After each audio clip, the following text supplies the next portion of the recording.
Drum roll. It's a beautiful day. Page Machen here, coming to you from starry South Texas here. It's nighttime. I'm coming in a little later than usual. Want to do something pretty cool with you. Gonna get us pulled up on the old telephono. Cool. So now I can see comments and hear myself in the past, which was not part of the deal. Let me see if I can just put this bad boy up here to bring the... What are we doing? I'm going to help you create your own email with Gmail and any domain name. This is something we spoke about briefly yesterday in comments. But what to do, what does it exactly do? Spend maybe 5 minutes with me. We'll go through the whole series. It shouldn't take too long. Howdy, Kathy. Great to see you. All right, so here's how it works. Part one, you're going to create your email at your own domain. With your own domain. That usually works by... well, let's talk about why first, okay? What we're going to do, create your own email. You'll be able to receive emails in Gmail and send emails in Gmail. But why? I put here in the notes, sending mail. Oh my gosh, my kids are going crazy. Sending mail to your customers from super duper cool guy 1996 at hotmail.com just isn't that cool, and it makes our business look unprofessional. So go get a web hosting email account. It looks like this. GoDaddy, HostGator, Bluehost, yada, yada. I'm biased. I have web hosting, all that kind of stuff. I'm sure you know where to get this. And then you log into your panel. So I'm going to share my screen with you. If you bear with me for just a second, I'm going to do this with you. Let me get these guys moved around so you have my Google pulled up. And there are some notes that I dropped in the comments, so you can pause or come back to this. But essentially what we're going to do here is log into wherever it is that you've bought your domain name, your web hosting.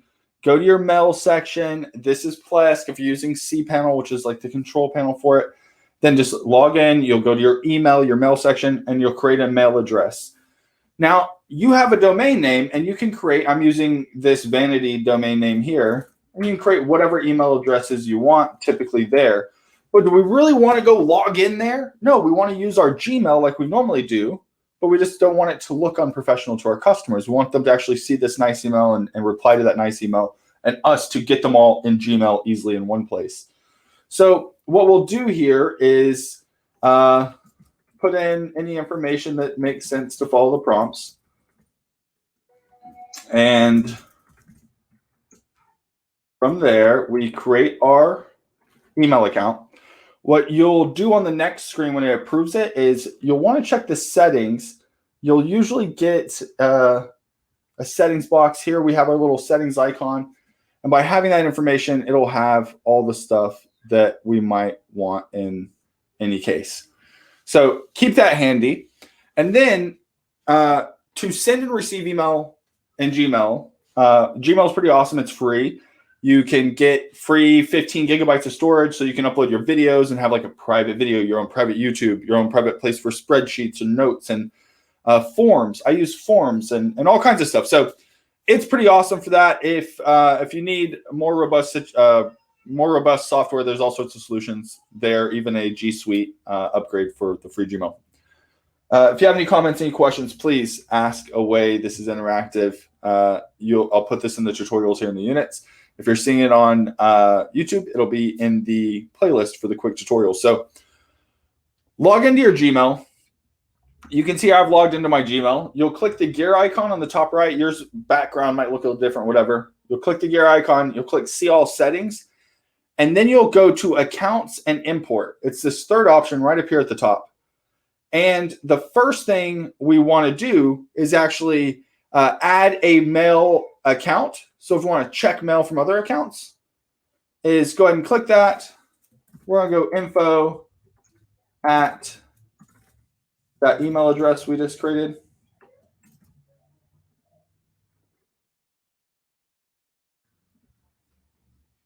We'll click next. We'll just follow the prompts. It's going to ask us for the password. Ooh. Info. Ask us for the password. I just made one up. Okay. And the POP server. So this is where we need to come back and look at this information. What is the outgoing mail server? It doesn't say all that other stuff. It doesn't have a subdomain or anything. So we just need to put it as we see it here. Yours might look different, so just make sure you use it as you see it. We also want to make sure here that we're using the SSL. Always use SSL, and we'll change that port to number 995. These are in the comments here. I'm going to add some extra options. These are totally optional, but I want to add a label so I can sort in my Gmail and know that it came to that email address. And with that being said, drum roll please, hit add account. It should be a great success and everything be wonderful. But since we're doing this live and Murphy's Law exists, anything could go wrong at any time. So, next thing we're going to do is sending email. This is the really cool part. This is the part where we get to go, okay, I wrote a new book. I want to send email as my new book. Okay, I opened a muffler shop. I want to send email to people from the muffler shop, but I don't want to pay an arm and a leg for email services and all this good stuff. So we'll pop back over to the settings. Click accounts and imports. Oh, come on, Slowpoke. Can I flip back over here? All right. So we're going to hit our settings, accounts and import right here.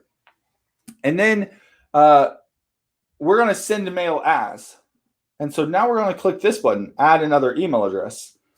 From here, we will add the email address just as we did a moment ago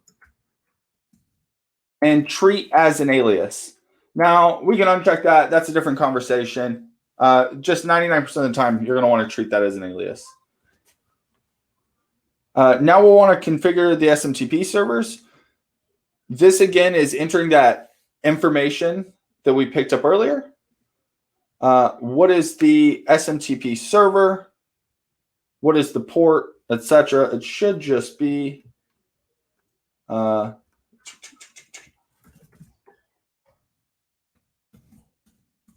information, whatever it says there. And because we want to use SSL, I'm going to change it to port 465. This is the most common setting. This is where you might have trouble. If you do have any trouble, send me a screenshot. Do not include your password. Security advice. Send me a screenshot of this screen. I'll always be there to help you out. So we've chosen SSL. We've hit port 465.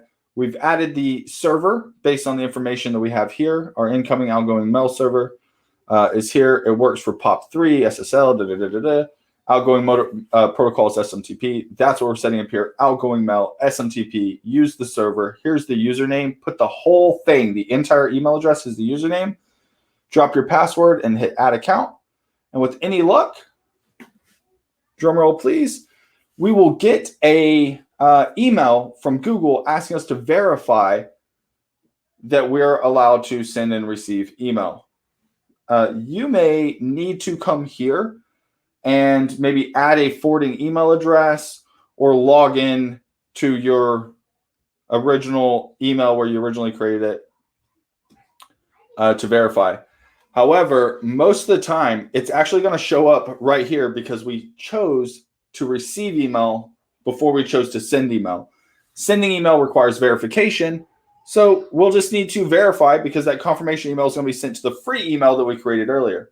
Once this is done, the magic happens, and I'm hoping we can get this done super quick. Drum roll, please. I'm going to stop sharing for just one moment. It'll give us just a moment to make this speed up. And come on, don't let me down, slow little laptop. Let me type in this fancy password.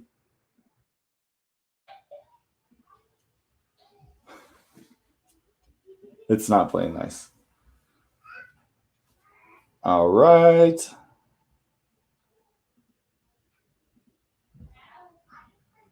Bear with me. I know this is super exciting.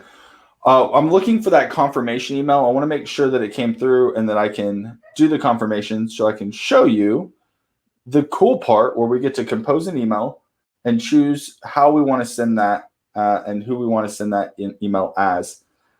If it doesn't come through in the next 5 seconds or so, I'll give you a little example here. Bear with me. All right.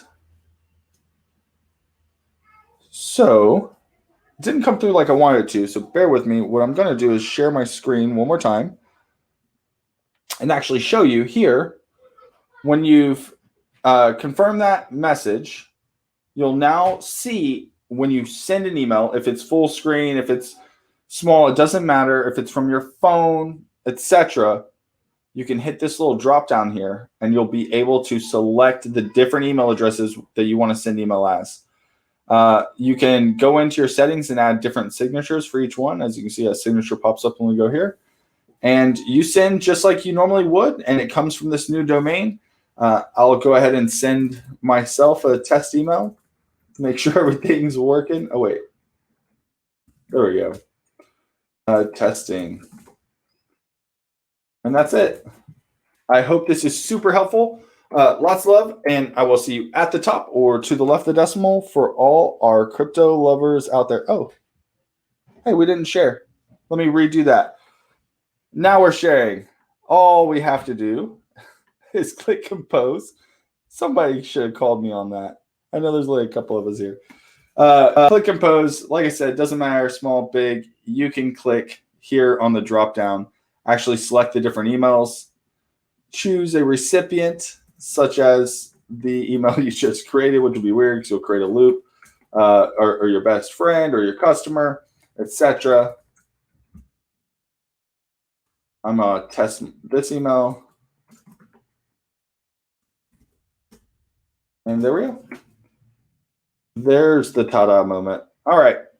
If you have any questions, please drop them in the comments or let me know anytime. Looking forward to it. See you at the top or to the left of the decimal for all our crypto lovers out there.